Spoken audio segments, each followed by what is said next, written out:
नमस्कार, मैं हूं आपके साथ सरगम पंत और आप देख रहे हैं हमारी खास पेशकश गुरु मंत्र। और आज हमारे साथ है देश के सबसे बड़े गुरु astro scientist GD Vashishtha ji. आपका बहुत बहुत स्वागत है गुरुदेव। सुखदाता, खुशियां बख्शे प्रभु। आजकल हर किसी की सबसे बड़ी समस्या है बचत ना हो पाना। कहते हैं आमदनी 8 खर्चा रुपया, यानी सैलरी 50,000 है तो खर्चे 60,000 के हैं। आप भी अक्सर सोचते होंगे कि पैसा बचता क्यों नहीं है। आज हम इसी विषय के बारे में बात करेंगे कि आमदनी 8 खर्चा रुपया, यानी सैलरी 50,000 है तो खर्चे 60,000 के हैं। आप भी अक्सर सोचते होंगे कि पैसा बचता क्यों नहीं है। आज हम इसी विषय के बारे में बात करेंगे कि आखिरकार ऐसा क्यों होता है, अब कैसे आप ही की सैलरी में आप बचत कर सकते हैं, इसका संबंध आपकी कुंडली से कैसे है, ये तो होगा ही, पर इसके साथ साथ और कौन से अन्य विषय होंगे ये भी आपको बता देते हैं। क्यों नहीं हो पाती बचत, क्या खर्च हो जाता है सारा पैसा, लक्ष्मी कहीं आपसे रूठी हुई तो नहीं है, आपकी सैलरी हमेशा कम क्यों पड़ जाती है। तो हमेशा की तरह शो की शुरुआत करने से पहले आप सभी को याद दिला दूं कि फेसबुक पर गुरु मंत्र पेज को लाइक कीजिए, वहां आप गुरुदेव से अपने सवाल भी कर सकते हैं, या फिर टीवी स्क्रीन पर इस वक्त जो ईमेल आईडी फ्लैश हो रहा है यानी कि www.gurumantra@itvnetwork.com, इस पर आप हमें मेल कर सकते हैं और इसके जरिए आपको हमारे शो पर कॉलर बनने का भी मौका मिल सकता है। बस इसका जिक्र आप हमें मेल करते समय कर दें और हमारी टीम आपसे खुद संपर्क करेगी। और गुरुदेव से सीधा संपर्क करने के लिए अभी फोन उठाएं और टीवी स्क्रीन पर फ्लैश हो रहे फोन नंबर पर कॉल करें। और अगर आपके पास पैसे नहीं हैं और आप अपने भविष्य के बारे में जानना चाहते हैं तो आप गुरुदेव के संस्थान जाकर निःशुल्क यानी बिना किसी पैसे के अपने भविष्य के बारे में जान सकते हैं। अब इससे ज्यादा तरीके आपको और कहाँ मिलेंगे। गुरुदेव, आज हम बचत की बात कर रहे हैं। मुझे लग रहा है तमाम दर्शक आज सोच रहे होंगे कि ये विषय है जो हमसे जुड़ा हुआ है। सैलरी कितनी भी हो, 10,000 हो, 20,000 हो, 50,000, पैसा आता है कहाँ चले जाता है पता ही नहीं चलता, कुछ नहीं बच पाता। तो इसका कुंडली से क्या संबंध है? इसका बेटा सारा संबंध ही कुंडली के साथ है। ये जो पैसा ना बचना, ये कोई एक आध हालात के साथ में अगर किसी के भी जीवन में घटित होता तो टीवी पे बैठ के एक दो उपाय देकर के ही हम सारी दुनिया को खुशहाल कर देते। लेकिन इसके लिए अनगिनत सिचुएशनें बनती हैं, अनगिनत हालात बनते हैं। जैसे अगर लाभ स्थान में राहु है तो लाभ खराब, ठीक है। तीसरा घर बहुत ज्यादा एक्टिव हो गया है किसी भी ग्रह के कारण, वो लग गया तो लाभ खराब। चौथे घर में आके पापी ग्रह बैठ गए तो लाभ खराब। शनि चंद्र केतु का इनका मेल हो गया तो लाभ खराब, ठीक है। बृहस्पति जाकर के बिल्कुल ही खराब अवस्था के अंदर हो गए और बृहस्पति के घरों के अंदर उनके दुश्मन ग्रह जाके बैठ गए, तब भी मुसीबत आ गई। तो रजे कोई एक रीजन थोड़ी है, बहुत सारे रीजन है। सबसे पहले जो मोटा मोटी देखा जाता है बेटा कि कहीं पापी ग्रहों का संबंध समझे चंद्रमा के साथ ना हो। चंद्रमा के साथ जब भी पापी ग्रहों का संबंध बनता है तो होता क्या है, सबसे पहले अपनी कंसंट्रेशन में प्रॉब्लम आती है। बच्चा लिखाई पढ़ाई के अंदर प्रॉब्लम करने का लगता है या उसका ध्यान नहीं लग पाता। विपरीत लिंगी की तरफ उसकी अट्रैक्शन बहुत ज्यादा बनने लगती है। इसके साथ ही अपने घर में भी सीलन बार बार उभर के आती है, कभी वॉशरूम में निकल आती है, कभी किसी दीवार पे निकल आती है, कभी किचन में निकल आती है और नहीं तो बेडरूम में भी निकल आती है। जिनके यहाँ ये वाली प्रॉब्लम में हो, समझ लो यहाँ शनि चंद्र का मेल है और ऐसे में घर के अंदर वाकई में तकलीफ बढ़ेगी और पैसे के संबंधित दिक्कत बढ़ेगी और जिंदगी के अंदर जो भी काम करना पड़ेगा जुगाड़ करके ही करना पड़ेगा। और बड़े बड़े काम अगर शनि के खोलने लगते हैं, जैसे कोई इंडस्ट्री लगानी हो, कोई ट्रांसपोर्ट का काम करना हो, गाड़ियों का कोई काम करना हो या गाड़ियों की सेल परचेज हो, कुछ भी अगर करना हो या मकान ही अपना बनाना हो तो उसके बारे में ये ज्यादा नुकसान देता है। ऐसी अवस्था के अंदर सबसे पहला आपको ध्यान रखना चाहिए कि हर मंगलवार को दूध में हलवा बना करके मंदिर में चढ़ा करके बांटना शुरू कर दो। इसमें थोड़ा सा टाइम तो लगेगा, 2-4 महीने, लेकिन सब चीज अपने काबू में आनी शुरू हो जाएगी और घर के अंदर पैसा भी बचना शुरू हो जाएगा। फिर दूसरी चीज, कई बार आप लोगों ने देखा होगा कि जब आप अपने घर पे हैं, माता पिता भाई बहन जहां आपके रहते हैं, आप जब भी वहां पर आते हैं तो आपको काम से संबंधित दिक्कतें आती हैं। लेकिन जब भी आप घर से दूर जाकर के कोई काम करते हैं तो ऐसी अवस्था के अंदर आपका कामकाज बहुत अच्छा चलता है। और जब तक आप घर से दूर रहे थे तब तक अच्छा कमा रहे थे, घर पे वापस आए तो आपके काम धंधे फेल होने शुरू हो गए। ये होता है बेटा केतु की खराबी।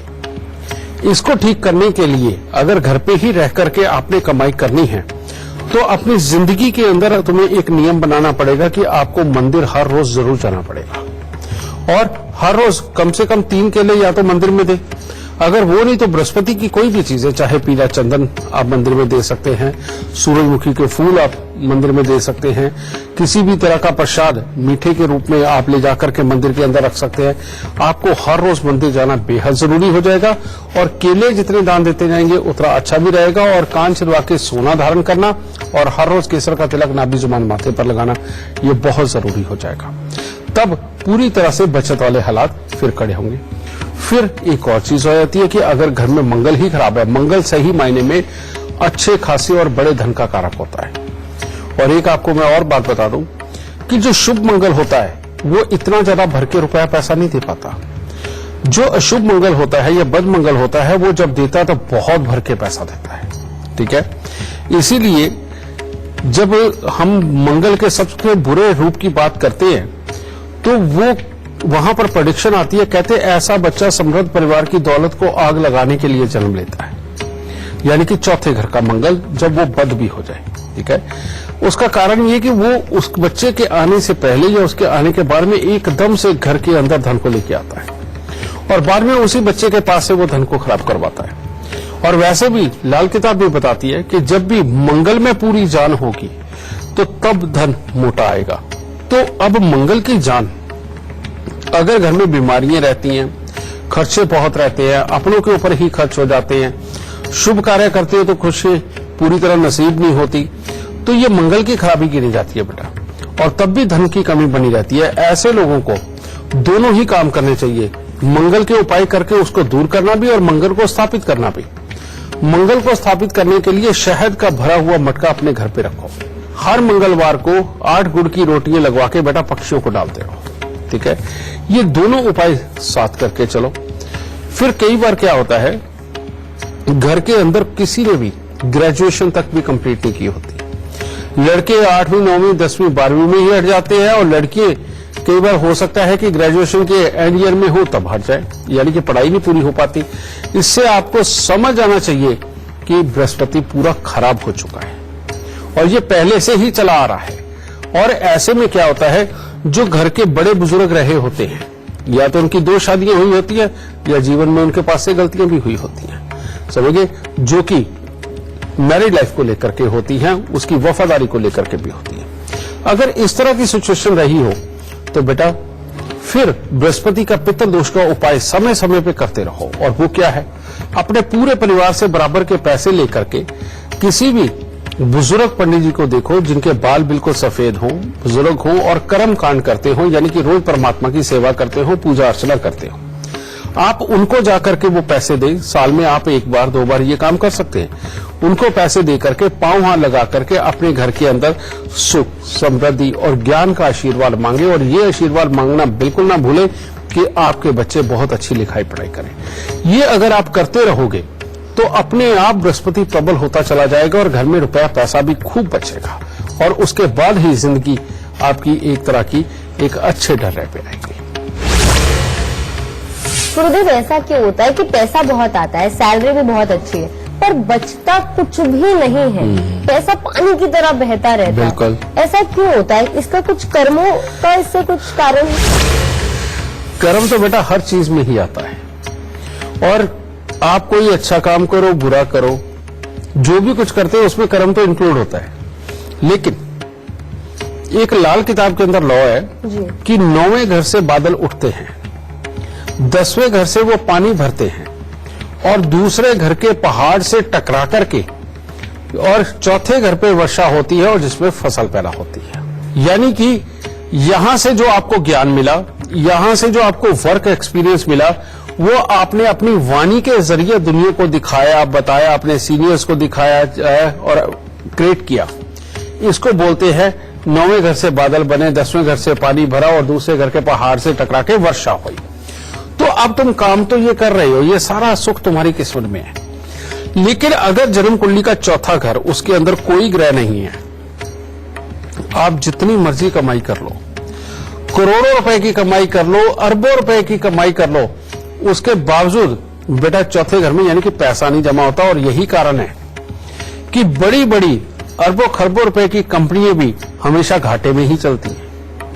उनके यहां पैसे की भी कमी बनी रहती है।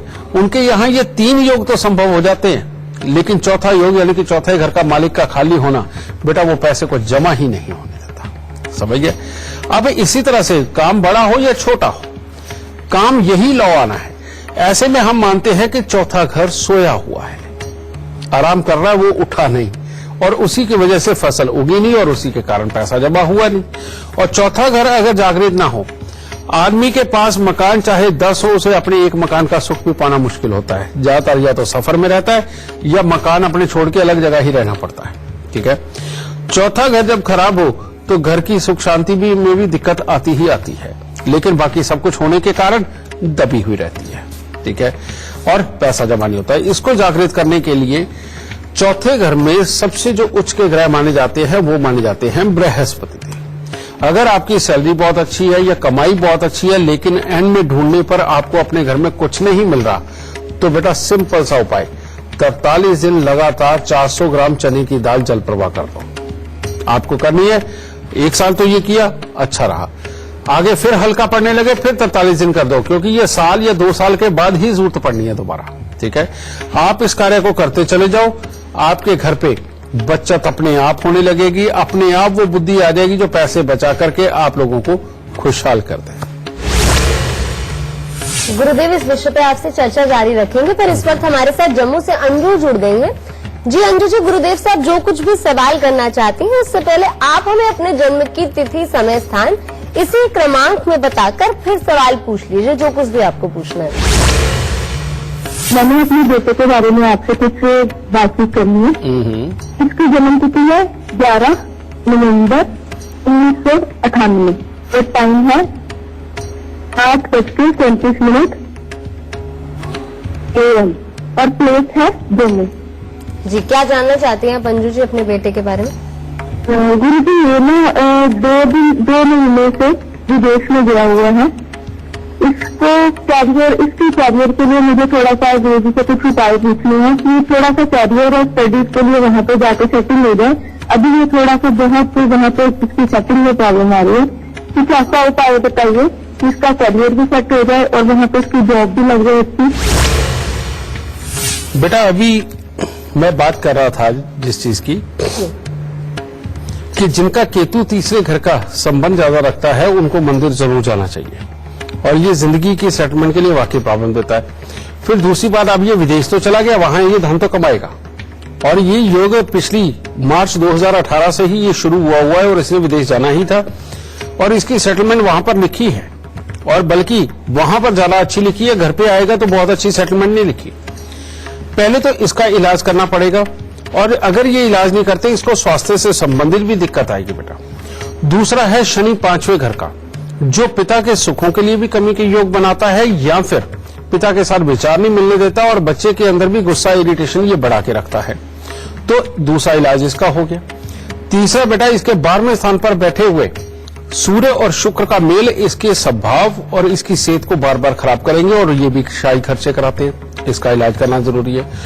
हम इन अगर तीनों योगों का इलाज करके चलेंगे, तुम्हारे बच्चे की बेटा कामकाज बहुत अच्छा होगा, सहन शक्ति जैसे जैसे बढ़ जाएगी वैसे वैसे स्वास्थ्य भी बहुत ही अच्छा बढ़ेगा, और आगे चल के इसको पुत्रों के सुख भी बहुत अच्छे रहेंगे। तो उपाय क्या है? यहां पर इंडिया में बेटा, जहां तुम्हारा जम्मू में घर है, वहां पर कुत्ता जरूर पालो।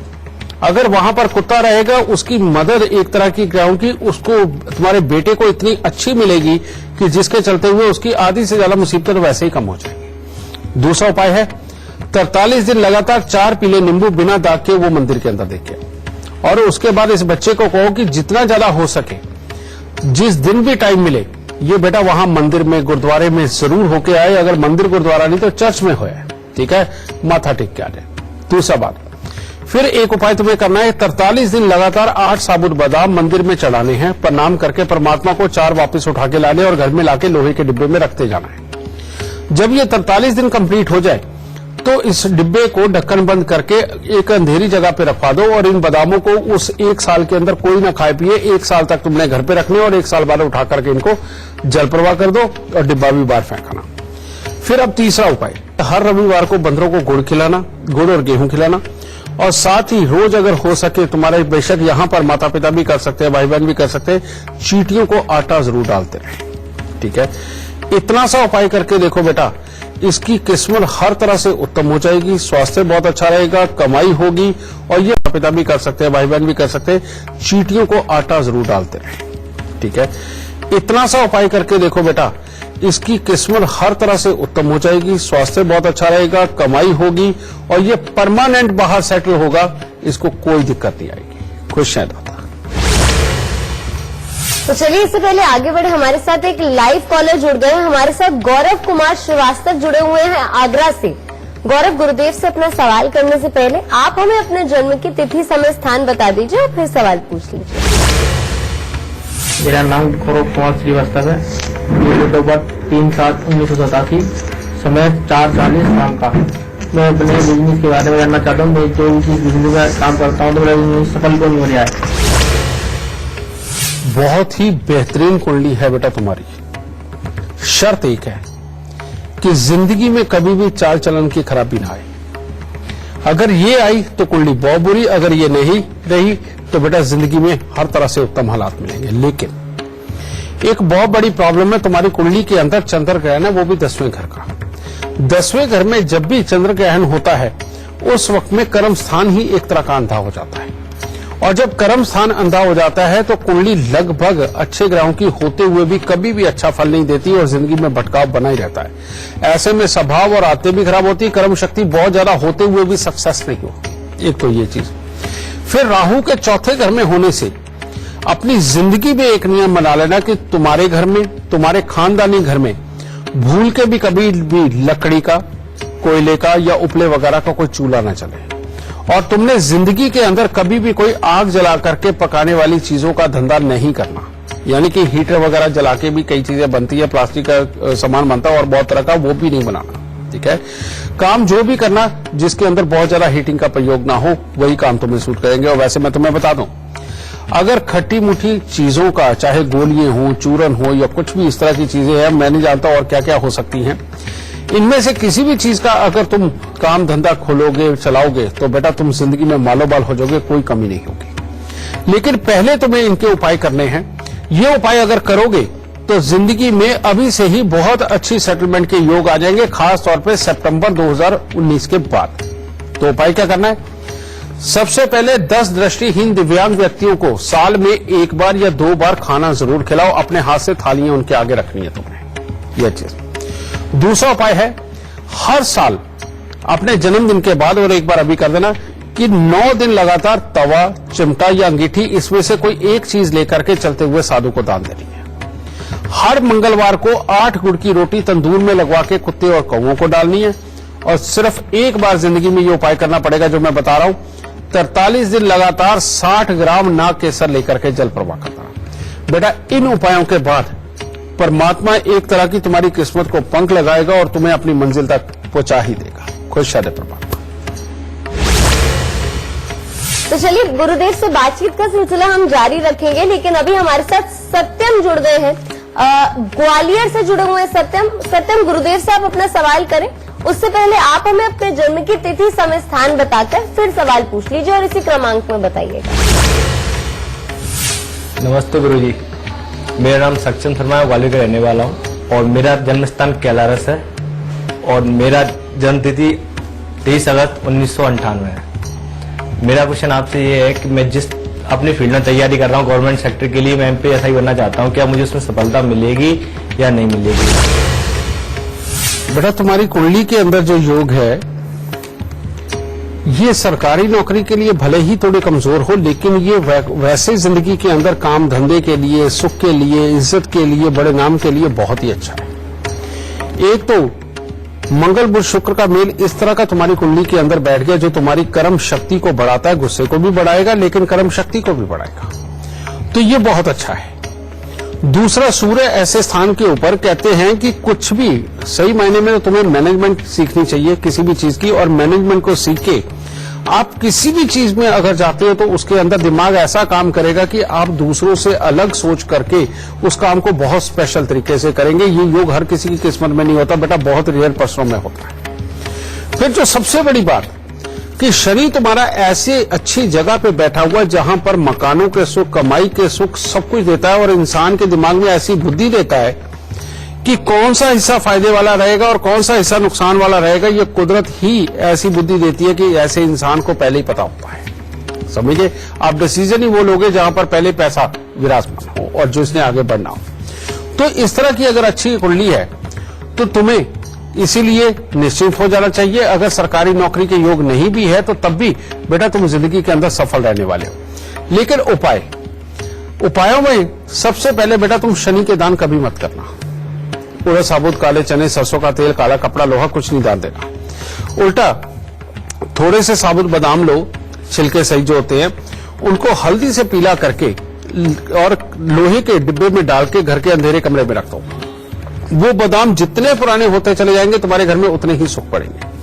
अपने घर पे कुत्ता जरूर पालना, ठीक है, ये तुम्हारे लिए बेहद जरूरी है।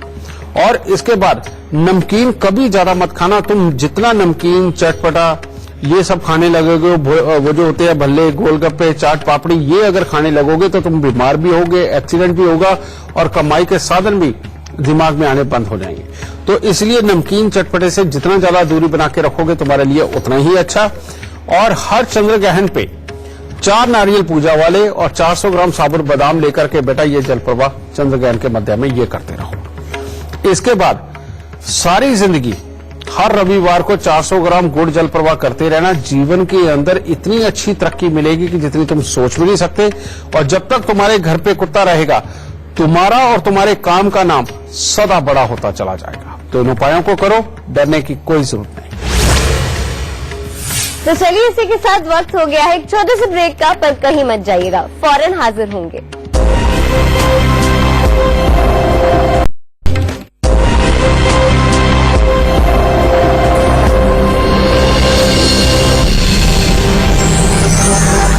ब्रेक के बाद आप सभी का बहुत बहुत स्वागत है। मैं हूं आपके साथ सरगम पंत और आप देख रहे हैं गुरु मंत्र।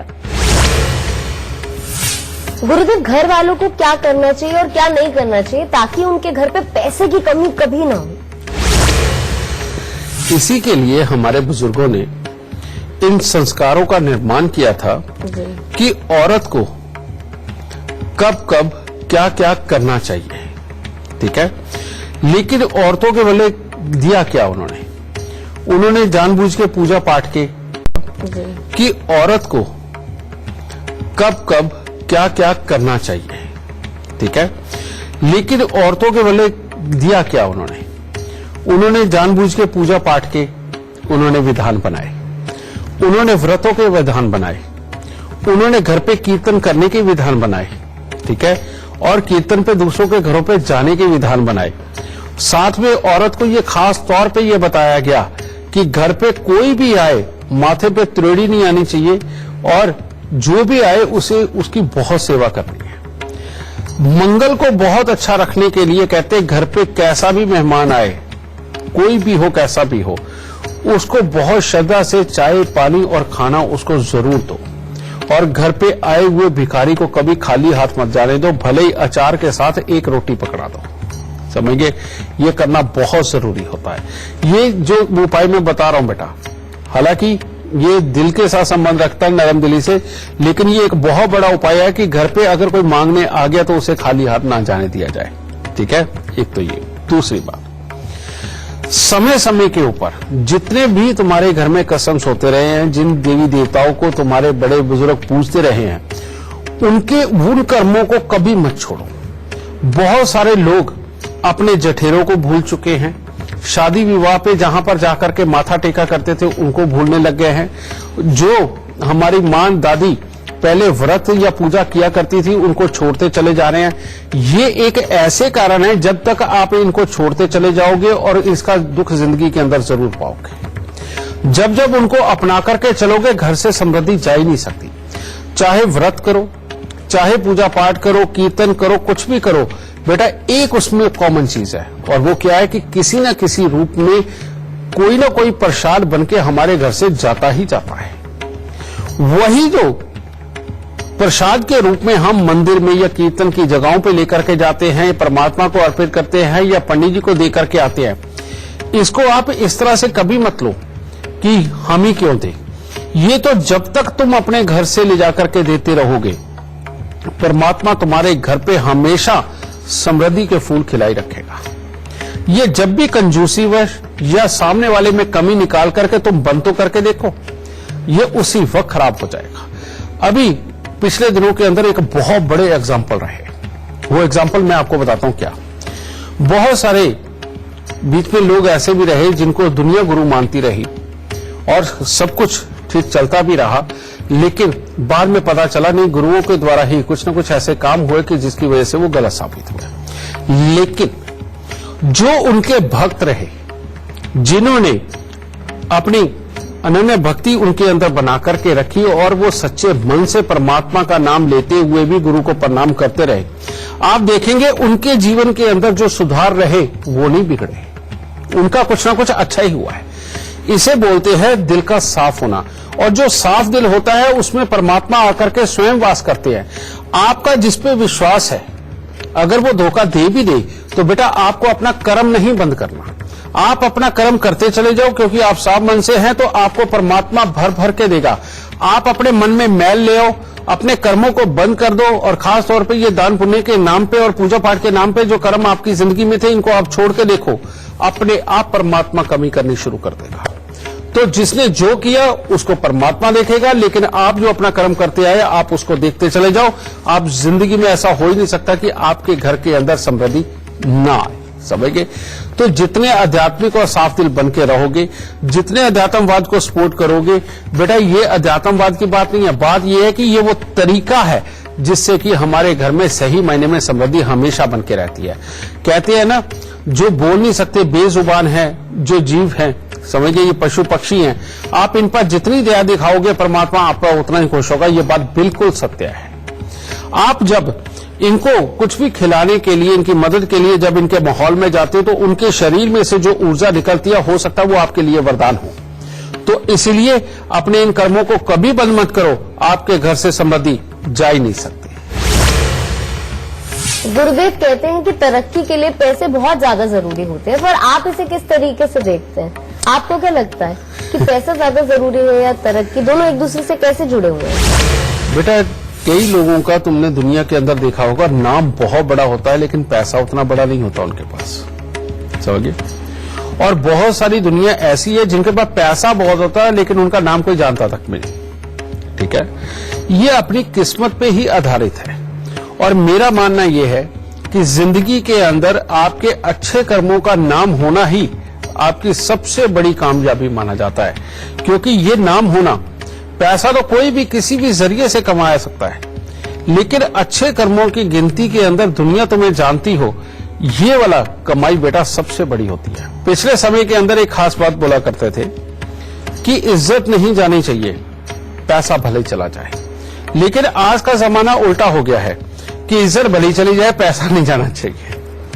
लेकिन आज भी सत्य देखा जाता है। आप देखिए कि जो इंसान नौकरी में बदनाम हो जाता है, अपने मोहल्ले में बदनाम हो जाता है, अपने कर्म के स्थान पर बदनाम हो जाता है, उसको काम के लाले पड़ जाते हैं, उसको ढूंढने से काम नहीं मिलता, लोग उस पर विश्वास नहीं करते। यानी कि इज्जत तो आज भी काम आती है, और अपनी इज्जत को संभाल के रखना ही सबसे बड़ा पैसा है। और कुदरती तौर पे आप अगर काम करते करते अगर नाम कमा जाते हो, परमात्मा ने ऐसा योग अगर तुम्हारी कुंडली में लिखा है, तो इससे बड़ी कमाई और कोई नहीं होती।